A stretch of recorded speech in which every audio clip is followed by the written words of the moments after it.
What's going on, Space Monkeys? Welcome to Political Fight Club. I'm Robert Durden. This episode is going to be something I didn't think I would actually put up.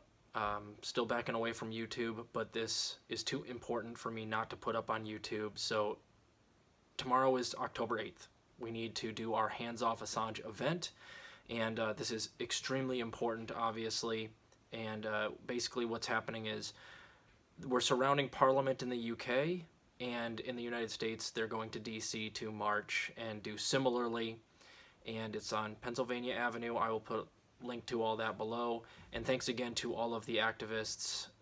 Comrade Misty comes to mind. She's done absolutely tireless work on this. It's very important. One of the most important battles that we can fight right now. Free speech and freedom of the press is absolutely on the ropes, and nobody is more persecuted for doing journalism than Julian Assange. He is being martyred in front of us to send a message to other journalists. If you release files on the United States war crimes and the like, you will have your life ruined. We will take everything you have. So we must protect him, protect our journalists. That's a rule, guys. We have to protect our journalists. In the age of, a propaganda apparatus that works for the West that is to the tune of tens of billions of dollars and nuclear holocaust on the horizon, we have to protect our journalists, because once our journalists are taken away from us and our freedom of speech is taken away from us, next thing you know, it's basically the end of the world, because there's no truth out there other than what the propagandists tell you on television. Indie media right now is more important than ever, and we must protect ourselves, we must protect our journalists, we must protect Julian Assange. Okay, so show up if you can. I will post a link to the event below. Secondarily, let's talk about some things that are actually happening in this country that are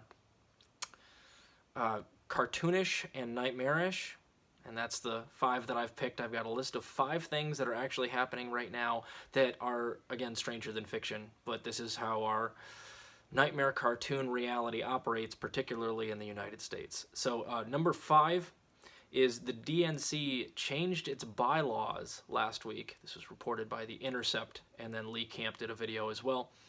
The DNC changed its bylaws where at the convention at the end of the Democratic primaries, where it used to be, if one of the candidates, i.e. Bernie Sanders, if he gets to a majority, over 50%, then it's basically taken out of the hands of people at the convention. The superdelegates and the delegates can't really steal it from somebody.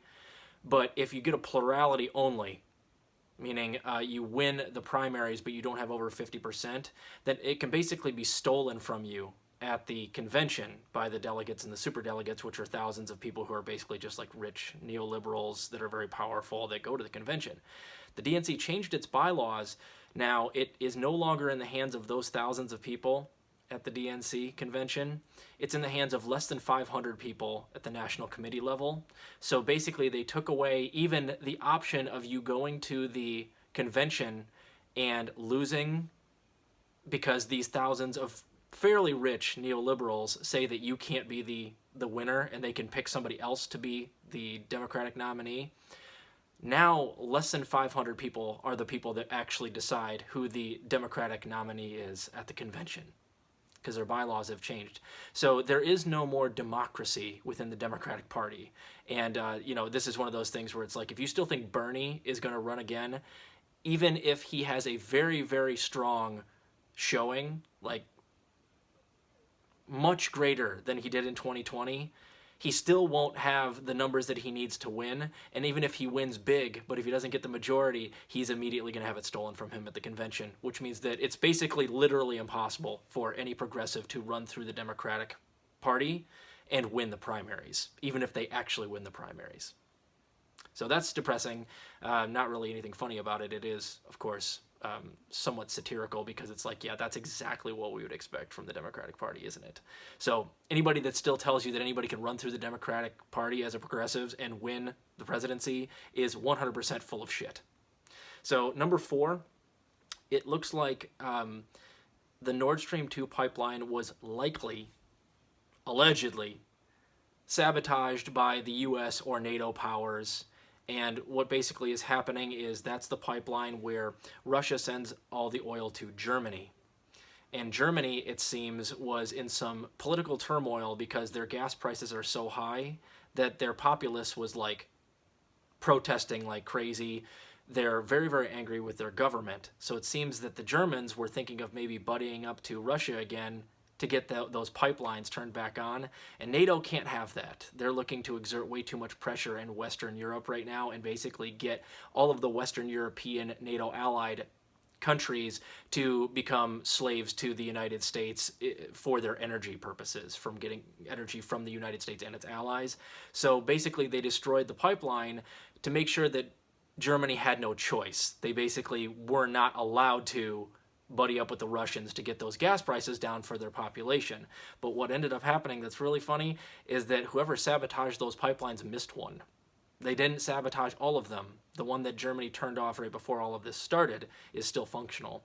So that gives them an off-ramp, and right now a couple of things could happen. Either that next pipeline is going to get blown up by some NATO forces, I don't know what's going to happen, or what's going to happen with Germany is similar to what happened with Russia and India earlier this year, where the Russians went to the Indians and were basically like, we will absolutely give you gas. We will give you what you need through that pipeline, but you're going to pay for it in rubles, which means that Germany might end up having to pay for Russian gas in rubles to avoid like transnational riots.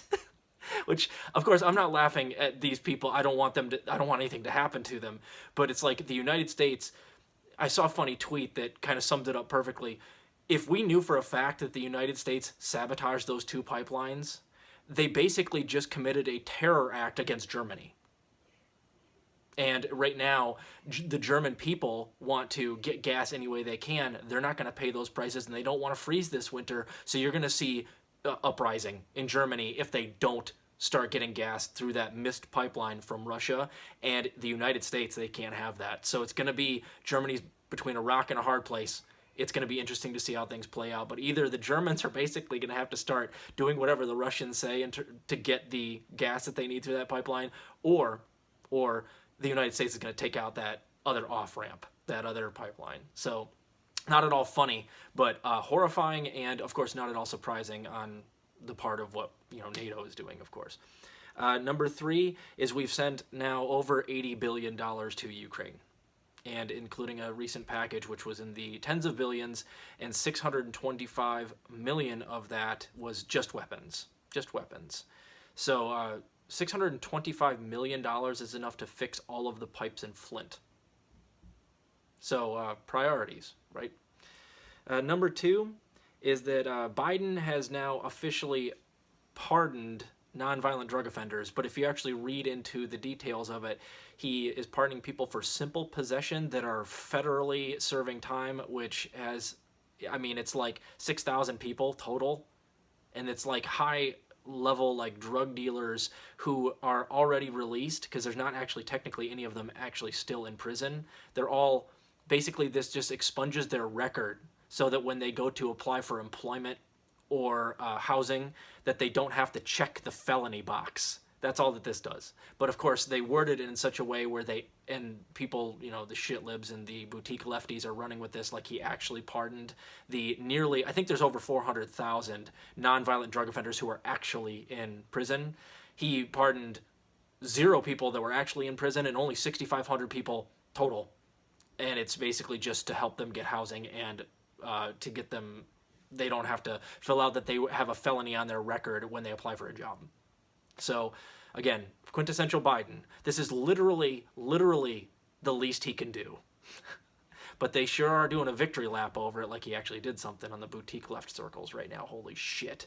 Are they looking for any reason to just give Joe Biden a tongue bath? They love him. Looking for any reason to give him credit. And then number 1, this is by far the scariest and also kind of the most hilarious in this nightmare cartoon that we are living in, is that Zelensky is nominated for the Nobel Peace Prize, and he is simultaneously, in a video yesterday, basically begging the United States for a preemptive nuclear strike on Russia, because they say, the Ukrainians, and Zelensky says that it is inevitable that Russia will use nukes on them, so therefore to stop nukes from flying through the air, we need to send some nukes flying through the air into Russia. That guy is nominated for a Nobel Peace Prize. We'll figure out if he actually wins pretty soon. But yeah, that's basically all I have to say. It's beyond hellish.